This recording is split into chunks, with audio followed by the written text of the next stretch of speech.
Sinabi po ni Senator Erwin Tulfo na nagkaroon ng pag-uusap, nagkaroon ng caucus nga ang mga senador para pagbatiin si Senator Panfilo Lacson at Alan Peter Cayetano.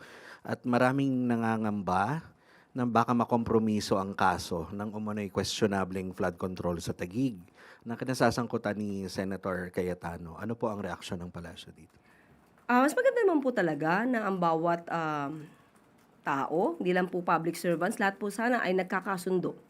May mga pagkakataon na magkakaiba nga ang opinyon, pero hindi kinakailangan talaga na umabot sa hindi magandang relasyon. Kung sila po ay magkakasundo at mawawala na yung mga personal nilang sentimiento sa bawat isa, mas magiging maganda ang kanilang relasyon sa pagtatrabaho. Pero naniniwala tayo na sa pagkatao po ni Senator Lacson, hindi po siya makikipag-compromise para lang mawala ang kanyang pag-iimbestiga.